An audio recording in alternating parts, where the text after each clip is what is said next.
Hello, this is Freethought Forum, a program sponsored by the Rationalist East Tennessee and Atheist Society of Knoxville. I'm Carl. And I'm Faithless Forrest, and we want you to know that if you don't believe in God, you're not alone. Right here in East Tennessee, you can find free-thinking atheists and agnostics. This is a show for them and for people committed to a life rooted in science and unfettered by supernatural beliefs. And now we want to tell viewers about the show's sponsors. You've jumped over something. I did. On today's show, we'll be discussing Old Testament morality, or Yahweh's appalling ideas. But first we must ask viewers how we're sounding out there. Please let us know if you have any audio problems, and be prepared to tell us which cable TV channel you are watching on, or if you're watching on the streaming feed. Alrighty, now... Okay, now we can tell viewers about the show's sponsors. Oh, I see why you were confused. My bad, viewers. Okay. The Atheist Society of Knoxville frequently has a fun meetup at a bar or eatery. Tonight's meetup is at the new location, Don Galio's Mexican restaurant, which is at 10681 Hardin Valley Road. I guess that's the Pellissippi Parkway and Hardin Valley exit, right. And there's a shopping center there on what must be the northeast corner. When you get to the meetup, look for the silver-jacketed copy of The God Delusion standing upright on the table. And as Matt Dillahunty at Atheist Experience says, everyone is welcome to our happy hour for food, drink, and conversation. But if you plan to preach, proselytize, provoke, or punch, please don't. You can have punch, I think. The Rationalist East Tennessee has several regular monthly meetings. First and third Sundays of the month are usually lectures or presentations and roundtable discussions. Second Sunday is the Skeptics Book Club, and the fourth Sunday is usually reflections, where you have a potluck and discuss the topic.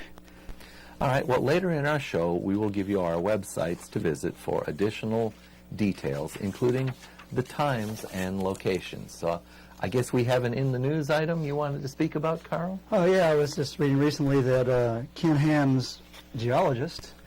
He is a geologist, or he owns a geologist? Which is this? He has a geologist. I'm not sure.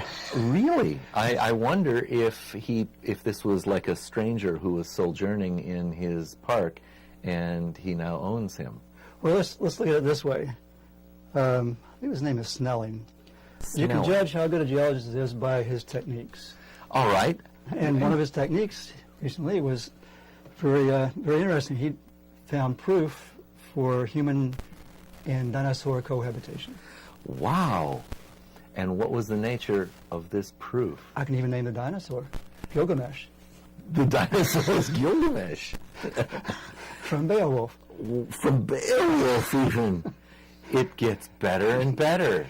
So, how scientific can you get but by using fiction to justify your claims? I've read Gilgamesh, but I've not read Beowulf. Are there more specifics to offer? Probably, but I don't recall them. All right. Well, in the story of Gilgamesh, which is the world's, when I was at least in junior high school, it was the world's oldest known literature. This is the story about how a great king of Ur or Uruk, I don't remember. Viewers, call in and correct me. Ultimately went on kind of this hero's quest journey. Yep. There was a earlier journey with his, I don't know if it's a drinking buddy or not, and they slew the evil monster Humbaba.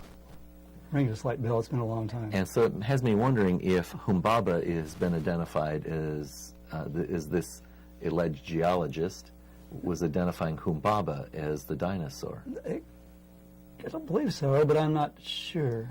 All right. I do remember the detail, though, which is more interesting, in that he was questioned, the geologist, why there were no more dinosaurs. Uh-huh. And they became extinct after the flood. Uh-huh. Okay. And that was because of the Ice Age. The flood happened because of the Ice Age? No, they became extinct because of the Ice Age, the dinosaurs. I thought they became extinct because of the flood. No, they were on the Ark. All right. I know it's a tough one to grasp, but yes, that's what he claims. And apparently the Ice Age occurred after 6,000 BCE rather than 12,000. Yeah, well, goodness. So, we'll have to check his geological credentials, but... All right. Well, I guess I thought they were going to go even further and say that the extinction of the dinosaurs was the killing of Humbaba by Gilgamesh, which happens in the epic story of Gilgamesh. Gilgamesh and Enkidu kill Humbaba, and I guess I thought that this geologist was going to explain the extinction of the dinosaurs that way. Was that before the Ark? No, it was after, because Gilgamesh met the man who rode on the Ark, whose name is Utnapishtim, I believe.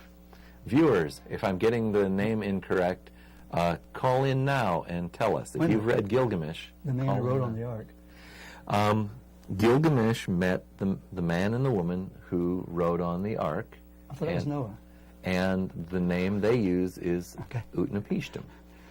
Oh, we're going back to a different mythology. Actually, the Bible lifts that from the source that is Gilgamesh. Yeah. Utnapishtim, at near the end of their voyage, he released, a dove into the air, and it came back. Maybe it was a raven, and it came back. And then he released a dove, and it didn't come back. So therefore, they knew that they had dry land. Apparently, peeking out the window wasn't an option. So it wasn't really Noah then? It was Utnapishtim. Okay, we got that straight, finally. Yep. Well, that was a surprising thing in the news. I'm sure that there are going to be an awful lot of geology and biology books that Ham wants revised now. Yeah, I think you already did, but...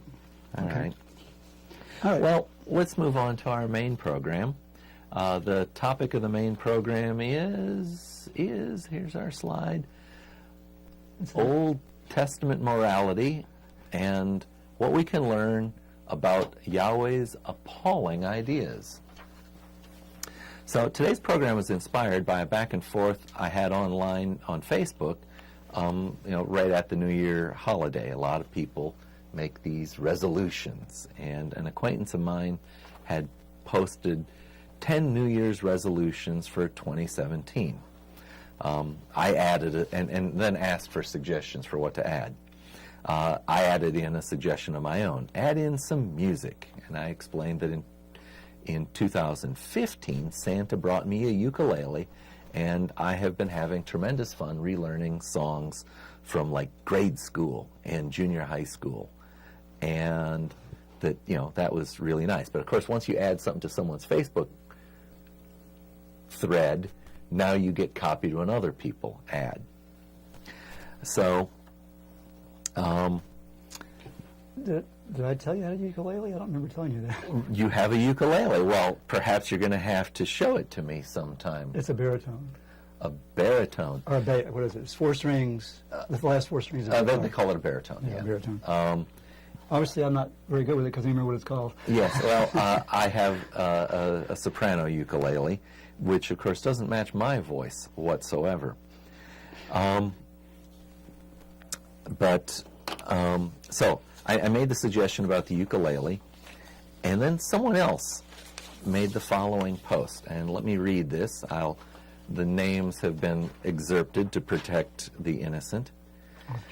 I just read a few minutes ago from a friend of mine who, about 2 years ago, after being an atheist most of his life, gave his life to Christ. And then he further writes, I have a suggestion for a New Year's resolution. Let's all put God first in our lives, our brothers and sisters second, and ourselves a distant third. Let's make 2017 a year of revival. Happy New Year and lots of love. I only wish I had that kind of love first and passion still. Is this the person who keeps resolutions? I didn't ask him if he keeps resolutions. It's a little presumptuous to say let's all put God first. Yeah. And, I looked at that, and I I ruminated a while, and I pondered a bit. And, this is on someone else's timeline. And, of course, disputing theology sometimes is a rude thing to do on someone else's timeline. On the wall. But I didn't bring up theology, and I decided I was going to respond. So I jumped in and added the following. It can be deeply evil to put myth first. And I will give you this to ponder from Yahweh's book. And then I quoted 3 verses from Leviticus. I love the section of the Bible. And so let's read these for the viewers. And viewers, if you want to comment on the good book and this passage from the good book, I'm going to refer you to Leviticus chapter 25, verse 44. And as best I can tell, this is King James Version. Both thy bondmen and thy bondmaids, which thou shalt have, shall be of the heathen that are round about you. Of them shall ye buy bondsmen and bondsmaids. Verse 54. Moreover, of the children of the strangers that do sojourn among you, of them shall ye buy, and of their families that are with you, which they begat in your lands, and they shall be your possessions. Verse 46. And ye shall take them as an inheritance for your children after you, to inherit them for a possession. They shall be your bondmen forever. All right, so what we're talking about here, all right, let me finish. And then I added my own. Humans are real. Real humans have committed real evil and hidden behind this book. I cannot remain quiet when this book's ideas are pushed as more important than humans. Never. And I capitalized the word never. So I shouted it out, so to speak. Of course, a lot of times you get the response, or they're being quoted out of context. Well, and it didn't take long for that to happen. And, I was prepared for that. So I asked the question, what kind of context would make that okay? And I think I tried to say, what kind of text, from the Hebrew Bible, what could you add that would make that okay? If there's something before that or after that it makes it okay, show me. And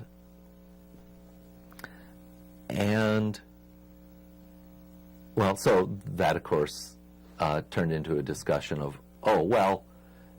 what, and so that was not the owner of the thread, but another person, and the owner of the thread jumped in and said, well, maybe she didn't mean that it was context in the Bible. Maybe it was the social context or the society in which it was embedded. Historical. And so I guess notes I'd made is that, well, no one really did try to fix it by making reference to what was in the Bible. And, well, in reality, I can't blame them. I can think of nothing in the Bible that makes that better. I gave it its best.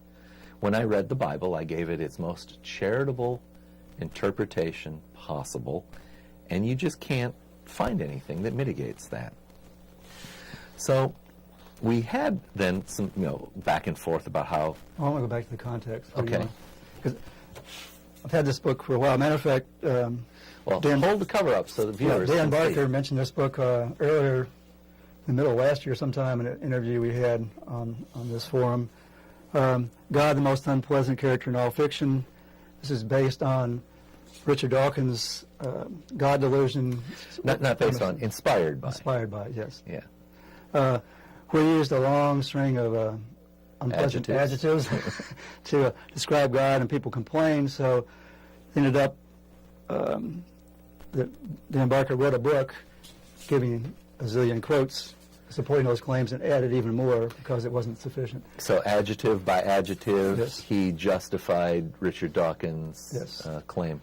But his comments about context were kind of interesting because he gets that all the time too. Uh-huh. And of course, one of the issues about context is, well, if you put it in the context of the history of the time, so you're saying it would sort of imply the history and time was dominant over God. And a lot of times they'll say that God had to work with what was there, even though he's omnipotent. I was half expecting that, God had to work with what was there. And instead what the typical argument was slavery was common. Mm-hmm. This made it better. And in fact, this made it better was one of the kind of responses. Now, of course, so what I did is, for this made it better, I went back and I jumped on verse 45 and quoted it back. Moreover, the children of the strangers that do sojourn among you, of them shall ye buy, and of their families that are with you, which they begat in your land, and they shall be your possession. How can that make anything better? It's still slavery, and it was a little bit better for the Hebrews, but it wasn't for anybody who wasn't. Okay, and it's funny, no one brought that up. Now, for the Hebrews, to be a Hebrew could be bought, but it was the Old Testament says for a limited period of time. 6 years, I believe. Well, and it says after 7 years he shall go free, and so I'm not sure if that means on the last day or. The Bible likes to use the number 7. So after 7 days he shall, or 7 years, he shall go free. And notice it says he. Mm-hmm. Now, of course, what else didn't happen? Well, the women, yeah. The women. So do you have quotes on that, or I can try and work from memory? You can work from memory. I'll see if I can pull them up too. All righty. So actually, if the man had a wife at the time he became a slave, when he goes free, the wife goes free. But if he gained a wife, and in fact the way it says, if the master shall have given him a wife, he goes free, but the wife remains a slave. And any children they may have remain slaves as well. So apparently Hebrews can become slaves permanently too. Yeah. But they're only talking about people who qualify as people, and women didn't really qualify. There we go. Our children. I was going to say, if women are, or if Hebrew women are people, then they can become slaves. But as the Ten Commandments points out, in coveting and stealing. Yes, that with donkeys and. They're in the same thing about possessions as our donkeys. Yes, so you're not supposed to covet people's material possessions, and that includes women. So, I asked what context would make it okay, and they came back several times saying, well, it was different then. Slavery was the norm, and I said that,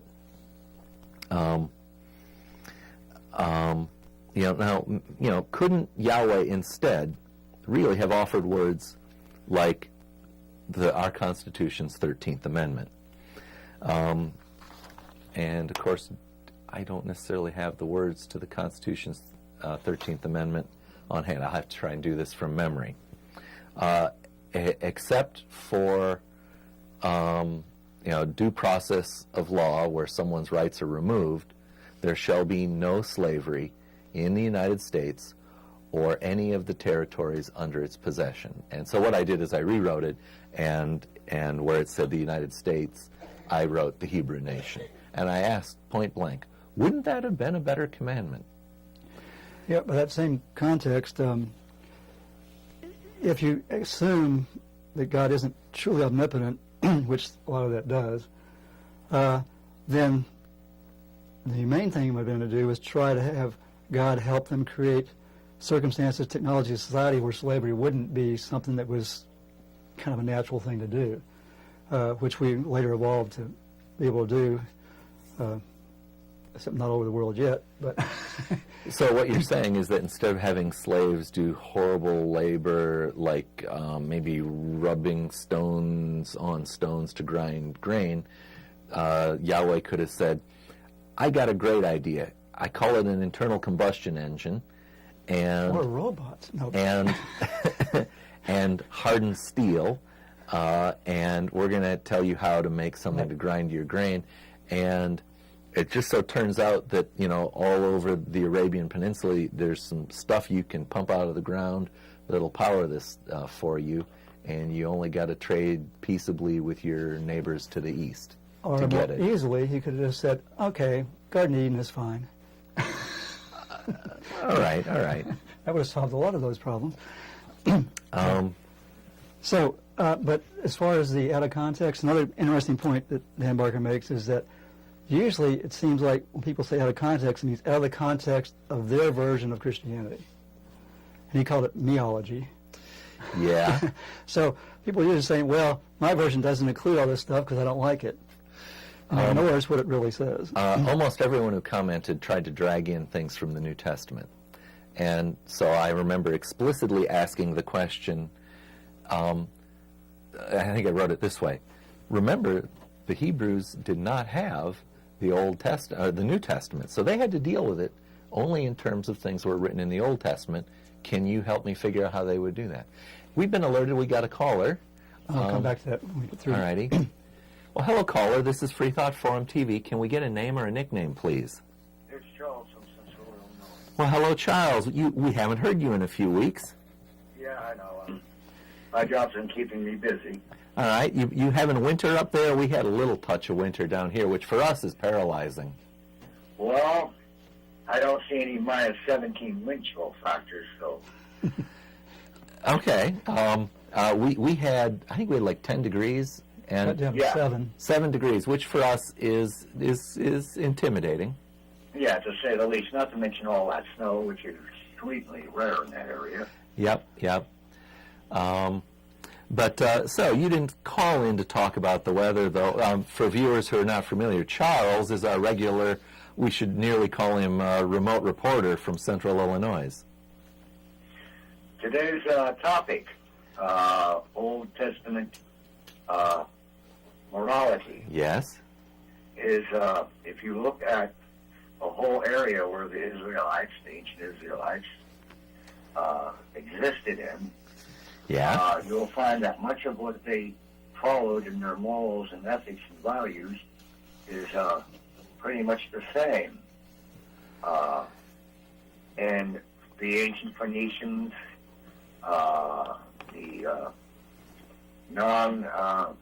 the whole area around what is now Judea and Israel, and most important of all, the dominating society, Egypt. Uh-huh. For instance, why didn't the God of the Old Testament condemn slavery? Why didn't Christ condemn slavery? Well, if you look at all the religious and social political structures of the time in that whole area, nobody did. It was Right. part of the normal, natural, everyday society. You know, like if you wanted water, you got a bucket and you went to a stream or a well and you got it. Uh-huh. So it was literally a concept that nobody could think of.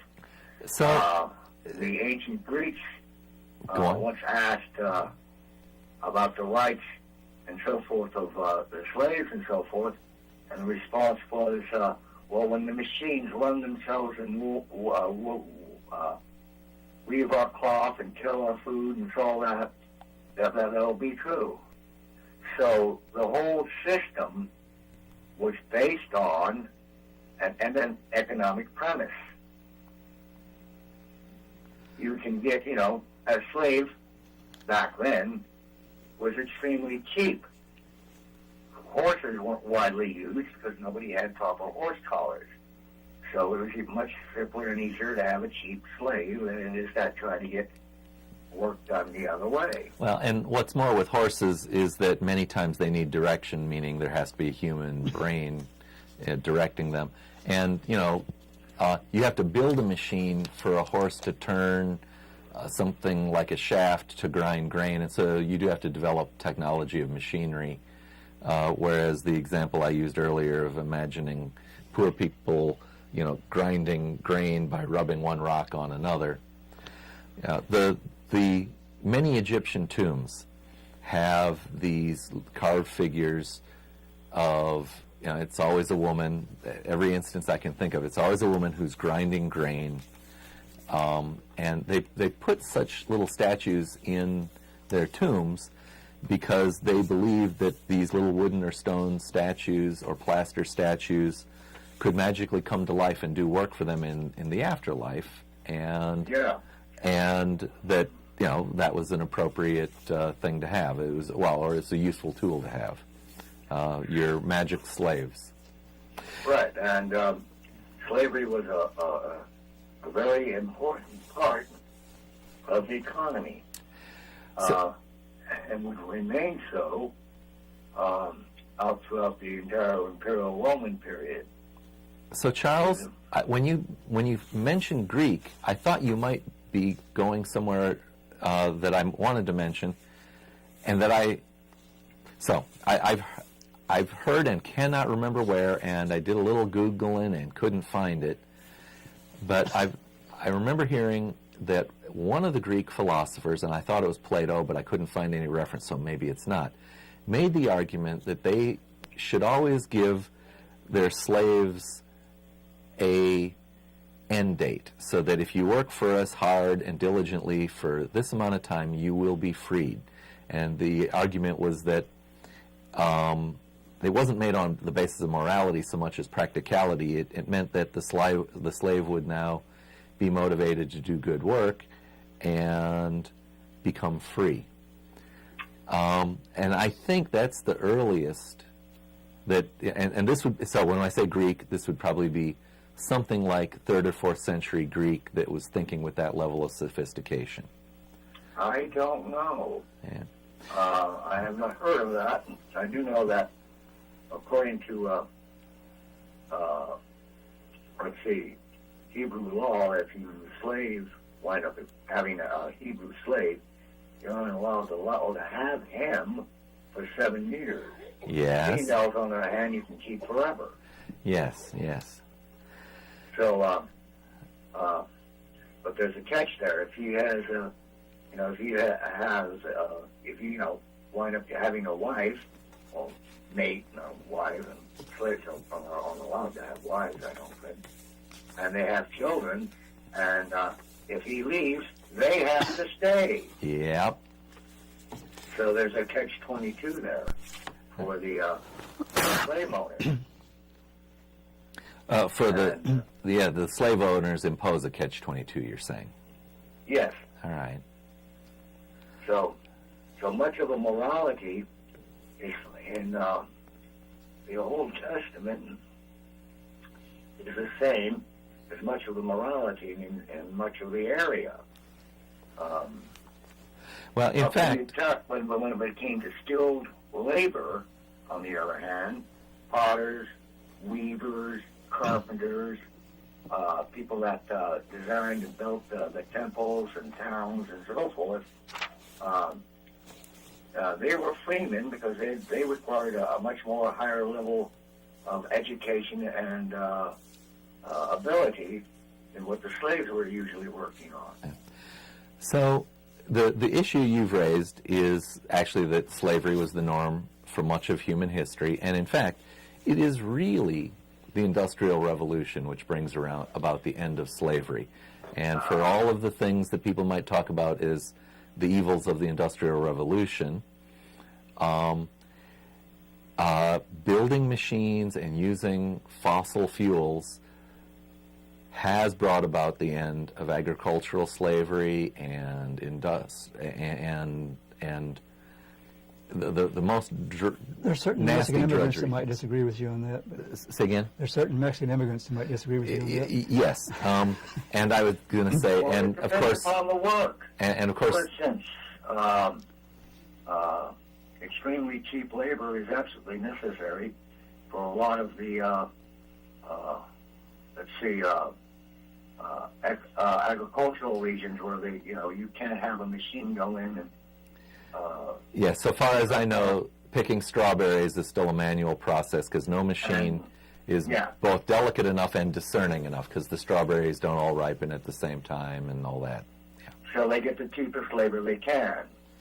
And it's the same in watermelons, which a large number are grown in the South. Right. So a lot of the southern states use migrant labor force. Nevertheless, though, things like a combine that one person can drive over a field and harvest a tremendous amount of corn or wheat has changed the economics of it. When I was a youngster in grade school, I think the assertion was that the typical farmer fed 33 people. And I know I've heard the number 56 since then, and that would probably be in like maybe the 1980s. And it's got to be more than that by now, because agriculture has become, agribusiness is used as a word of disparagement, but it is also why we in the developed world at least run the risk of having way too much food. Well, we do. Somebody estimated that 50% of the entire U.S. product is completely wasted. I find that annoying and infuriating, given all the hungry people there in the United States. Nevertheless, this is all better than slavery, and we need to everybody recognize was no more than a couple of weeks away from being really hungry. With the early Industrial Revolution, though, it was essentially slavery. Oh yeah, yeah. Oh yeah. Child labor at that. You were slaves to digging the coal that was used to make the steam that made the weaving mills run. Extremely long days, no time off, Yeah. hardly paid. Now, that said, part of those are structural things due to... How society was set up. when I say structural, I'm going to say some of the of the things about capitalism that Karl Marx very justly criticized. Yes. And I must mention that the historian Toynbee pointed out that the reason why slavery went the way of the dodo, outright slavery, was the fact that in a capitalistic system it wasn't very efficient compared to industrialization. Although there's still quite a bit of slavery in the world, very significant amount. producing capital goods. Yes. Yeah. Yeah. Well, and also sexual slavery. Yeah. So, Which is a Charles, market-based thing, into. thank you for calling. It's nice that you have reported in. I'd like to wish you farewell and clear the line so that some others can call in. No problem. All right. Talk to you another time. But Bye. another Alrighty. point about slavery is that I ran across in this Dan Barker book was that when the Lord allegedly gave Moses the Ten Commandments, what was the next thing he did? Well, the Ten Commandments happen in Exodus 20. No, I mean in that same. Well, okay, go ahead. And Exodus 21, I think we've got a slide on Exodus 21. I don't know if this will interrupt your chain of thought, but look, here's the slide on Exodus 21. Now, do I have the text of it here? I may have to jump around. Tell me what you were going to say. Well, first, the thing after that was which came first. One of them was how to buy and sell slaves. Okay, well, so Another one. in fact, Exodus 21 is the one we were talking about. If he buy a Hebrew servant, 6 years he shall serve, and in the seventh he shall go out. Yeah, so that's 21 verse. I can't We have read the it. Ten Commandments. They're supposed to be, by some, claiming to be the basis of Western, Of all morality. Yeah. I've heard that said. All morality. which has its own major issues, but then immediately that's followed about how to do slavery, and then it's a mass sacrifice of animals, throwing blood on the altar, and many other primitive things. One thing that really impressed me in my background when I went through confirmation, all I remember I had to do was memorizing the names of the books of the Bible. And In order? yes, of course. Okay. And I've read excerpts from the Bible, of course, Genesis, and then on biblical history and other religions, but hadn't really sat down and tried to plod through much of the Bible. I was kind of shocked, actually. Meaning, when you read it, you Well, I've been read reading, parts of it. like this book has, hundreds and hundreds of quotes, all related to the adjectives we were talking about, and just how barbaric the whole basis of the Bible is. I mean, it's about a very barbaric culture whose morality was really basically unacceptable, I would think, to most people, and people who claim they're really strong Christians. Well, and that's why here on Freethought Forum, I think we can't say enough that we think everyone should read the Bible from cover to cover. Read it in order so that you can see the big picture. Because if you just sample it, even if you were to sample all of it but not see it in the order in which it's presented, you can't really understand just how poor a book it is. Well, that's like in the Miracle Daily Times, they have a biblical quote every day. Uh-huh. It's never one like Dan Barker pulled out in here, this whole book full of quotes. All right. Like there are like 2 dozen quotes on being soaked with blood, blood on the sword, blood everywhere. Kind of just really barbaric ideas of how to deal with people, the whole idea of sacrificing, all those sorts of things were just, I don't know how they'd be accepted. And it goes back to what I said, I want to come back to New Testament, Old Testament, that kind of stuff, is that you can't claim the New Testament and say the Old Testament isn't relevant anymore, because the New Testament makes no sense without the Old Testament because of the one concept of original sin. No original sin, Jesus is irrelevant. Yeah. So no original sin, no part of the Old Testament, you don't need the New Testament because it doesn't make any sense. On this Facebook thread that I was working, whenever someone would drag the New Testament in, though, I would go back and say, but wait a minute, how are the Hebrews supposed to operate because they didn't have the New Testament? Now, part of that was to try and make them think outside their Christian box. Outside their book? Outside their Christian book. And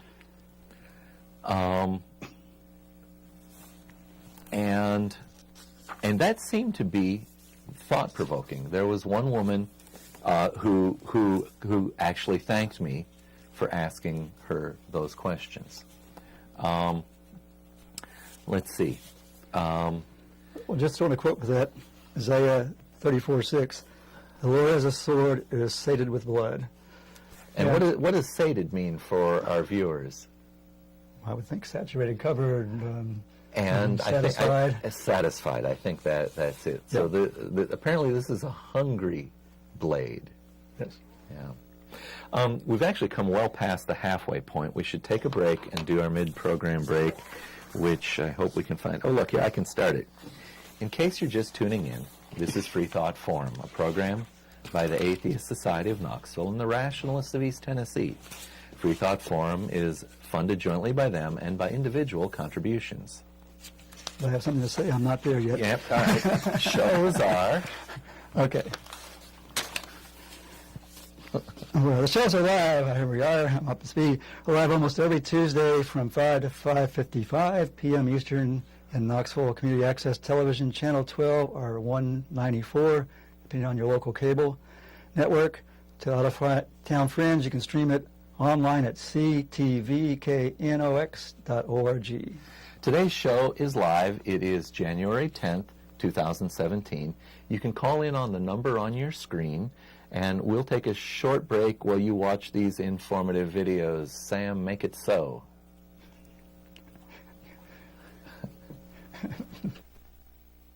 And are questioning your religious beliefs or simply believe in one less God than everyone else? Well, you're not alone. The Atheist Society of Knoxville is a fun and friendly group of people just like you that meets twice a week at a bar or restaurant.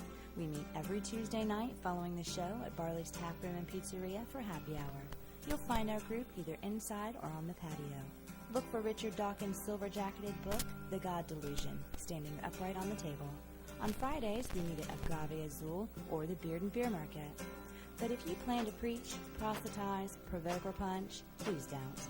We all question what we believe at one point in our lives. If this is the time for you, come join us for food, drink, conversation, and fun.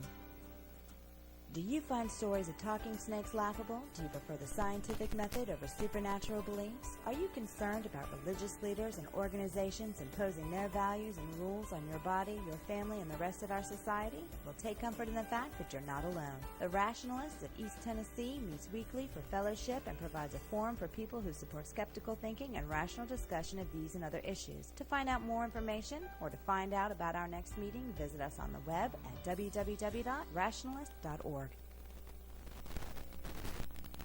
All right.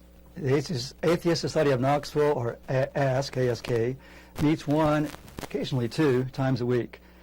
We have meetups with fun, food, drink, and conversation. Find us online at knoxvilleatheist.org.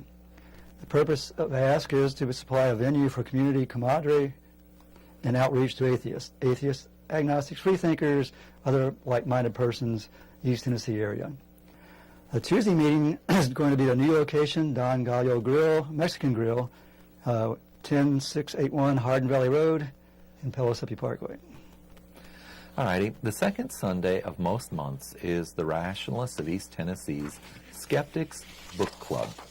The title of the next book, this will be the February book, is The Utility of Force, The Art of War in the Modern World, and it's by a Mr. Rupert Smith. This will be Sunday, February 12th at 2 p.m. The public is invited to participate. You need not have read the book to attend, but of course it helps. Visit rationalists.org to find the rest of the calendar of books and join us at the new location. Well, we've been there over a year now. Books A Million, which is at 8513 Kingston Pike, Knoxville, Tennessee. All right, now let's find our place back in the program. Knoxville location. Yes. All right, so we were talking about this exchange I was having on a Facebook thread, and I guess I wanted to mention that the owner of the thread had stepped in at some point to assert somehow that these passages from Leviticus that I cited was telling the owner to take care of and be responsible for the slave's children, and that was somehow an improvement. And, you know, it made me go back and reread the last, I guess it would be Leviticus 46. Let's find it. And ye shall take them as an inheritance for your children, to inherit them for a possession, and they shall be your bondsmen forever. And I just, even with the most charitable interpretation, I can't see that as somehow being told to look after and take care of your slaves' children. That seems to me to be saying exploit the children. Well, to me it's equivalent to saying look after and take care of your car. Well, all right, even in the most benign sense of saying, yeah, you know, keep your car washed, the oil changed, and that. So it will keep working. Yes, for your benefit. Right. For your benefit, not for its own. So it's you know, it's categorizing people as not people, so to speak, Yep. using our modern terms. Well, we can get that later, but even more recent history is still considered the same way in the United States at one time. All right. So this went on for many days. Well, in fact, I think there was some posts on the subject yet today after I worked up my notes for today's show. But it did prompt me to ask a question that I never thought to ask for. And perhaps this is, you know, my contribution to biblical analysis. If there's anyone out there, any of our viewers who can show that someone else has asked this question before me, I'd like to know it. But I asked, for whom was Yahweh creating this law about slavery? You know, it can't be the slaveholders. They don't need to be told that they can keep slaves. They're already keeping slaves. Yeah. So why would Yahweh even bring up this issue? Unless there were some people in the Hebrew nation who were saying that slavery is wrong. I think it can only be that if there was some disputing over the legitimacy of slavery, and whoever wrote that, you know, some priest wrote that, he wanted to settle the question. Probably he was a slave owner. And that's why it's written there. It's not because slavery was universal and everyone accepted it. It's because there were some people who protested it. That's why it was written. I think maybe another take on that, though, that, you know, one of the criticisms of atheists is you can't have morality because it has to be something that's come from above and something that's absolute, which obviously it's not absolute. Just a little bit we talked about. That gets to the point. I think another factor was the natural human tendency to have some empathy for people might have been another factor in trying to come up with some rules to moderate what you could do, like how much you could beat them. Yeah. And those sort of things. And if you knock their eye out, poke their eye out, then they get to go free. Those sort of things. Still barbaric, but it was an attempt to have some sort of sense of justice or some sort of balance. And I think that really comes from basic human nature, which is part of how we got our value system to start with. And this whole thing from what the Bible said into how people often interpret it now just shows that whole evolution of human morality and ethics, which we've done ourselves. We haven't done because the Bible said this rather horrifying things they have said in it. All righty. So I guess the point I wanted to make to viewers, and if anyone out there can think of someone else who's made this point, I'm going to assert that because Yahweh had to say this thing that slavery and owning children is allowed, it must be because someone else was saying it shouldn't be.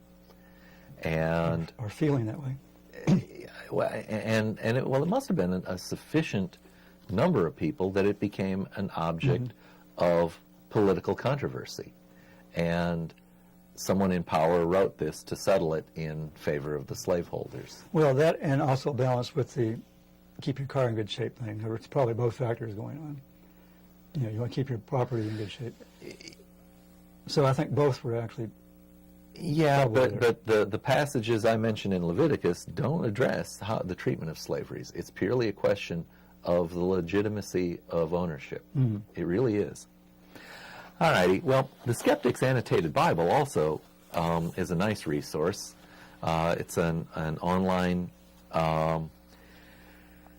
King James Bible that then has commendation. Commentary. Thank you. That was the word I was looking for. Man, we've got about 7 minutes left. So viewers, if there are any of you out there that want to critique our critique of the Old Testament, you've got, just, less than 7 minutes now to call in and do so. Can we hop into the 150 years ago, a little more, effects of the Bible on the United States? All righty. And in fact, I did that on the Facebook thread. But all right, how do you want to start? Well, obviously, the South, the Confederacy wanted slavery. The argument goes quite a bit now that it wasn't about slavery, it was about states' rights. The states' right battle is still being fought. Well, I can address that. The Confederate States of America came into existence on March 4th, 1861. There were 7 states that joined the Confederate States of America on that day: North and South Carolina, Georgia, Alabama, Mississippi, Texas. I'm missing one. Virginia was not in on it. Essentially, I think you start at North Carolina and you go along the seaboard and you end up in Texas. 4 of those states had explicit documents explaining, like the equivalent of a Declaration of Independence. They explained the reason for the separation. Yeah, those were and in every one of those documents, secession statements. Something like a statement for the cause of the succession. Every one of those explicitly mentioned slavery, and 3 of them mention no other reason than slavery. Yeah, I can quote one if you want. Oh, well, you're well prepared. The Texas secession statement, just part of it, that the servitude of the African race is abundantly authorized and justified by all the experience of mankind and the revealed will of the Almighty Creator as recognized by all Christian nations. So, apparently to them, Texas, to be a Christian nation is to be a slave-holding nation. And the Confederacy was not a secular, the Constitution wasn't a secular document. It explicitly calls on God in the Constitution. Yeah, there's a nice resource for that. Interested viewers, if you use your search engine and look for the Avalon project on the Yale University Law School. We just received word we got another caller. Hello, caller. Thank you for calling Freethought Forum TV. Can we get a name or a nickname, please? It's Rick. Say again? Rick. Rick. All right, Rick. We only have a few minutes, so please let's kind of be quick. Give us a comment or a question fast. Let us try and go back and forth fast. We'll try and be quick too. Well, if God condones slavery, is there any way to get it back? To get it back? What do you mean by get it back? Slavery. Well, Do you want it back? here in the United States, of course, it is prohibited by constitutional amendment. So it could be brought, in terms of legalistically, only back by constitutional amendment.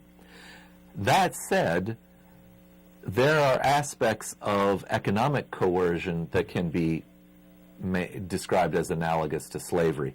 If you create situations where, let's say, in a allegedly free market, all of the capitalists and employers decide not to hire black people except for extraordinarily low wages, you can create something that is the equivalent of slavery by merely the cooperative behavior of employers. Did that answer your question, Rick? Oh, it does. So that's actually possible. Yes, well, just the collapse of a democratic society, free society, make it possible. And it's possible all over the world right now. And there are millions and millions of people who are actually in slavery around the world.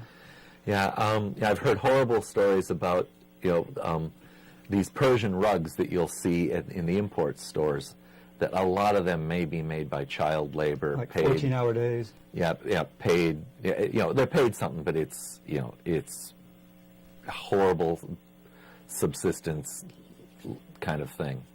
Okay, and when's this on TV?